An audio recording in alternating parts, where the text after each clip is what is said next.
حضور صلی اللہ علیہ وسلم کے والد کی وفات۔ حضور صلی اللہ علیہ وسلم کے والد حضرت عبداللہ کو اللہ تعالیٰ نے بہت زیادہ خوبصورتی عطا کی تھی۔ جو بھی انہیں دیکھتا اپنے دانتوں تلے انگلیاں دبا دیتا تھا۔ اسی لیے مکہ والے بھی آپ سے بہت محبت کرتے تھے، کیونکہ حضرت عبداللہ اپنے چہرے کی خوبصورتی کے ساتھ ساتھ دل کے بھی بہت اچھے انسان تھے۔ غریبوں کی مدد کرنا، یتیموں کے لیے سہارا بننا اور بیوہ عورتوں کے لیے دوڑ دوڑ کر کام کرنا، یہ ان کی زندگی کے خاص عمل تھے۔ حضرت عبداللہ کے چہرے پر ایک نور چمکتا تھا جو اس بات کا اشارہ تھا کہ یہ ایک ایسے نبی کے باپ ہیں جو ساری دنیا سے گمراہی کو ختم کرے گا۔ ایک دن حضرت عبداللہ بازار سے گزر رہے تھے کہ ایک بہت مشہور جادوگر عورت نے حضرت عبداللہ کو اپنے پاس بلایا۔ وہ جادوگر عورت بہت زیادہ خوبصورت تھی اور اپنے علم و ہنر کی وجہ سے لوگوں میں مشہور بھی بہت تھی۔ اس نے حضرت عبداللہ سے کہا کہ اے عبداللہ، تمہارے باپ نے زمزم کا کنواں کھودتے ہوئے نظر مانی تھی کہ ایک لڑکے کو ذبح کریں گے، پھر تمہارا نام آ گیا، لیکن تمہاری جگہ 100 اونٹوں کو ذبح کیا گیا۔ آج میں تمہیں 100 اونٹ اس بات کے بدلے میں دوں گی کہ تم میرے ساتھ ایک رات گزار دو۔ حضرت عبداللہ نے کہا، ارے نہیں، یہ گناہ کی بات ہے، میں ایسا ہرگز نہیں کر سکتا۔ مجھے مرنا گوارا ہے، لیکن یہ گندا کام کرنا میں کبھی گوارا نہیں کر سکتا۔ اور پھر حضرت عبداللہ وہاں سے اپنے گھر کو چلے گئے۔ کچھ دنوں کے بعد عبد المطلب نے اپنے بیٹے عبداللہ کی شادی مدینہ کے ایک بہت اونچے خاندان کی لڑکی حضرت آمینہ سے طے کر دی، اور پھر کچھ دنوں کے بعد دونوں کی شادی ہو گئی اور حضرت عبداللہ بی بی آمینہ کو لے کر اپنے گھر آ گئے۔ اسی دن شام کو حضرت عبداللہ کو وہی جادوگر عورت بازار میں پھر سے ملی اور وہ کہنے لگی کہ اے عبداللہ، میں کوئی بدکار عورت نہیں ہوں، بلکہ میں ایک شریف گھرانے سے تعلق رکھتی ہوں۔ میں نے اس دن جو تم سے کہا تھا کہ میرے ساتھ ایک رات گزار دو، وہ صرف اس وجہ سے کہا تھا کہ میں نے تمہارے ماتھے پر آخری نبی کا نور دیکھا تھا۔ میں چاہتی تھی کہ وہ نور میرے پیٹ میں آ جائے اور میں اس نبی کی ماں بن جاؤں، لیکن تمہاری بیوی آمینہ اس میں بازی لے گئی۔ حضرت عبداللہ اپنی بیوی آمینہ سے بہت زیادہ محبت کرتے تھے۔ حضرت آمینہ بھی بہت زیادہ خوبصورت تھیں۔ شادی کے 2 مہینے بعد ایک رات حضرت عبداللہ نے اپنی بیوی آمینہ سے کہا کہ اے آمینہ، مجھے 3 دنوں کے بعد ملک شام کی طرف کاروبار کے لیے سفر کرنا ہے تاکہ کچھ پیسے کما سکوں اور اپنے پیدا ہونے والے بچے کے لیے کچھ چیزوں کا انتظام کر سکوں۔ حضرت آمینہ نے کہا کہ آپ چلے جائیں گے تو میں اکیلی کیسے رہوں گی؟ مجھے آپ کے بغیر بالکل بھی اچھا نہیں لگے گا۔ حضرت عبداللہ کہنے لگے کہ اے آمینہ، تم پریشان نہ ہونا، میں بہت جلدی واپس آ جاؤں گا اور تمہارے لیے خوب اچھے تحفے لے کر آؤں گا۔ اور پھر 3 دنوں کے بعد حضرت عبداللہ نے اپنا سفر کا سامان تیار کیا اور اونٹ پر بیٹھ کر ملک شام کی طرف چل دیے۔ جب وہ گھر سے نکل رہے تھے تو حضرت آمینہ دروازے کے پاس کھڑی اپنے شوہر کو امید کی نظروں سے دیکھ رہی تھی اور آنکھوں ہی آنکھوں میں ان سے کہہ رہی تھی کہ جلدی آنا، مجھے آپ کے بغیر بالکل بھی اچھا نہیں لگے گا۔ حضرت عبداللہ کا اونٹ چلتا جا رہا تھا اور حضرت آمینہ دروازے پر کھڑی اپنی محبت کو دور جاتا دیکھ رہی تھی۔ حضرت عبداللہ 10 لوگوں کے قافلے کے ساتھ ملک شام کی طرف روانہ ہوئے۔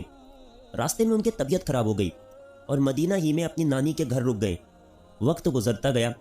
حضرت آمینہ ہر روز اپنے شوہر کا انتظار کرتی اور ہر آنے جانے والے سے ان کی خبر معلوم کرتی کہ میرے شوہر عبداللہ کب آئیں گے، لیکن ان کو کوئی صحیح جواب نہ ملتا۔ جب بھی مکہ میں کوئی قافلہ تجارت کر کے واپس لوٹتا تو حضرت آمینہ گھر کے دروازے پر کان لگا کر کھڑی ہو جاتی کہ شاید میرے شوہر عبداللہ آ گئے ہیں، لیکن بعد میں خبر ملتی کہ عبداللہ اس قافلے میں نہیں ہے۔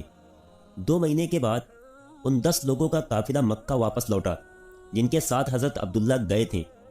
ان کے مکہ پہنچنے کی خبر ایک دن پہلے ہی مشہور ہو گئی۔ یہ سن کر حضرت آمینہ بہت خوش ہوئی کہ میرے شوہر واپس آ رہے ہیں۔ عبد المطلب بھی بہت زیادہ خوش ہوئے اور لوگوں سے پل پل کی خبریں لیتے کہ وہ قافلہ ابھی کہاں پہنچا ہے، کیا کر رہا ہے، کتنے دنوں میں آئے گا۔ جس دن یہ قافلہ مکہ پہنچنے والا تھا اس رات حضرت آمینہ نے خوب اچھے کپڑے پہنے اور بہت اچھی طرح تیار ہو کر گھر میں بیٹھ گئی۔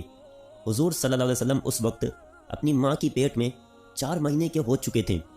آخر وہ صبح بھی آئی جب یہ 10 لوگوں کا قافلہ مکہ پہنچا۔ حضرت آمینہ دروازے سے کان لگا کر کھڑی ہو گئی کہ ابھی میرے شوہر آئیں گے اور میں ان سے گلے مل کر خوب خوش ہوں گی۔ عبد المطلب کو بھی جیسے ہی خبر ہوئی تو دوڑتے ہوئے قافلے کے پاس پہنچے، لیکن حضرت عبداللہ نظر نہیں آ رہے تھے۔ پریشان ہو کر قافلے والوں سے پوچھا کہ میرا لڑکا عبداللہ کہاں ہے؟ وہ نظر نہیں آ رہا ہے۔ قافلے والوں نے جواب دیا کہ جاتے وقت مدینہ کے پاس راستے ہی میں عبداللہ کی طبیعت خراب ہو گئی تھی، اس لیے وہ مدینہ ہی میں اپنی نانی کے گھر رک گئے تھے، اس کے بعد ہمیں نہیں پتا۔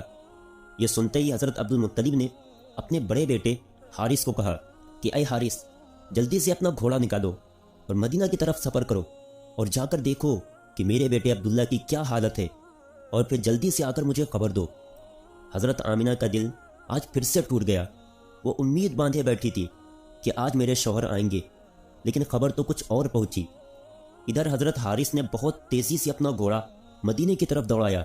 3 دنوں کے سفر کے بعد وہ مدینہ پہنچے اور نانی کے گھر جا کر معلوم کیا کہ عبداللہ کہاں ہے، تو ایک دل کو دہلا دینے والی خبر ان کے کانوں میں پڑی۔ گھر والوں نے بتایا کہ اے حارث، عبداللہ کی طبیعت بہت زیادہ خراب تھی، انہیں دل کا دورہ پڑا تھا اور ان کی ابھی 1 مہینے پہلے وفات ہو چکی ہے، ہم نے انہیں نابغہ نام کی جگہ پر دفن کر دیا ہے۔ یہ سن کر حضرت حارث کی بھی آنکھوں سے آنسو آ گئے، کیونکہ وہ بھی اپنے چھوٹے بھائی عبداللہ سے بہت محبت کرتے تھے۔ اور پھر یہ واپس مدینہ پہنچے اور اپنے باپ عبد المطلب کو خبر دی تو حضرت عبد المطلب کے ہوش اڑ گئے۔ اچانک ان کی آنکھوں سے آنسو بہنے لگے اور اپنے بیٹے عبداللہ کی وفات کا غم برداشت نہ کر سکے، لیکن فوراً خود کو سنبھالا اور سارے لوگوں کو جمع کر کے کہا کہ اے لوگوں، آمنہ کو اس کی خبر نہ ہونے دینا، کیونکہ اس کے پیٹ میں عبداللہ کا بچہ ہے۔ میں چاہتا ہوں کہ میرے عبداللہ کی نسل آگے چلے، وہ بے اولاد نہ رہے، اس کے گھر بھی ایک لڑکا ہو جو میرے عبداللہ کا وارث بنے۔ حضرت عبد المطلب نے شفا نامی ایک دائی کو بلایا اور کہا اے شفا، تم آمنہ کو بہت سمجھا بجھا کر اور بہت تسلی دے کر یہ خبر سنانا کہ ان کے شوہر کی وفات ہو گئی ہے، لیکن دھیان رکھنا کہ ان کے اوپر زیادہ بڑا صدمہ نہ لگنے پائے، کیونکہ ان کے پیٹ میں بچہ ہے۔ حضرت آمنہ گھر میں بیٹھی انتظار کر رہی تھی کہ حارث اپنے چھوٹے بھائی عبداللہ کو مدینے سے لے کر آ چکے ہوں گے اور میرے شوہر عبداللہ ابھی مجھ سے ملنے گھر آئیں گے۔ اتنی دیر میں حضرت شفا گھر پہنچتی ہیں اور حضرت آمنہ کو اپنے پاس بلا کر فرماتی ہیں کہ اے آمنہ، تم پریشان نہ ہونا، میں تم کو ایک بات بتانے آئی ہوں، تم خود کو سنبھال لینا، اپنے شوہر کی خاطر اور اپنے اس بچے کی خاطر جو تمہارے پیٹ میں ہے، خود کو سنبھال لینا، کیونکہ تمہیں صدمہ لگنے سے اس 4 مہینے کے بچے کو نقصان ہو سکتا ہے۔ پھر حضرت شفا نے حضرت آمنہ کو ساری باتیں بتا دی کہ تمہارے شوہر عبداللہ کے راستہ جاتے ہوئے طبیعت خراب ہو گئی تھی اور پھر مدینہ ہی میں ان کی وفات ہو گئی اور وہیں ان کو دفن کر دیا گیا۔ یہ سن کر حضرت آمنہ کی آنکھوں سے آنسو بہنے لگے، وہ خود کو سنبھال نہیں پا رہی تھی۔ حضرت شفا نے ان کے سر پر ہاتھ پھیرتے ہوئے کہا اے آمنہ، خود کو سنبھالو، تمہارے پیٹ میں عبداللہ کا بچہ ہے۔ حضرت آمنہ نے خود کو سنبھالا، لیکن ان کے اوپر اس بات کا ایسا غم ہوا کہ پھر وہ کسی سے مسکرا کر بات نہیں کرتی تھی، ہمیشہ خاموش رہتی۔ دن گزرتے گئے، حضرت آمنہ ہر پل ہر گھڑی اپنے شوہر عبداللہ کو یاد کرتی تھی، لیکن پیدا ہونے والے بچے کی خاطر اپنے دل کو سنبھالے رہتی۔ عبد المطلب اور ان کے سارے لڑکے دن رات یہی امید لگائے رہتے اور اللہ سے دعائیں کرتے کہ اے اللہ، میرے عبداللہ کے لڑکے کو صحیح سلامت اس دنیا میں بھیج دینا تاکہ عبداللہ کی نسل باقی رہ سکے۔ اسی طرح 9 مہینے گزرے اور وہ دن بھی آیا جب اللہ کے رسول صلی اللہ علیہ وسلم کی پیدائش ہوئی۔ حضرت آمنہ کے گھر بچے کی پیدائش سن کر عبد المطلب اس قدر خوش ہوئے کہ دوڑے دوڑے آئے اور اللہ کے رسول صلی اللہ علیہ وسلم کو گود میں لے کر کعبہ میں گئے اور سجدہ شکر ادا کیا۔ پھر حضور کا نام انہوں نے محمد رکھا۔ لوگوں نے جب یہ نام سنا تو کہنے لگے یہ تم نے کیسا نام رکھ لیا ہے، ہم نے تو آج تک ایسا نام نہیں سنا۔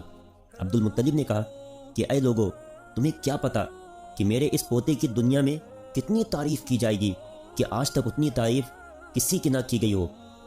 حضرت عبداللہ کے سارے بڑے بھائی حضور صلی اللہ علیہ وسلم کی پیدائش پر بہت خوش ہوئے، یہاں تک کہ ابو لہب کو جیسے ہی اس کی نوکرانی نے آ کر خوشخبری سنائی کہ اے ابو لہب، تجھے بھتیجا مبارک ہو، تو ابو لہب اتنا زیادہ خوش ہوا کہ اس نے اپنی نوکرانی کو کہا کہ جا، آج سے اپنے بھتیجے کی پیدائش کی خوشی میں نے تجھے آزاد کر دیا۔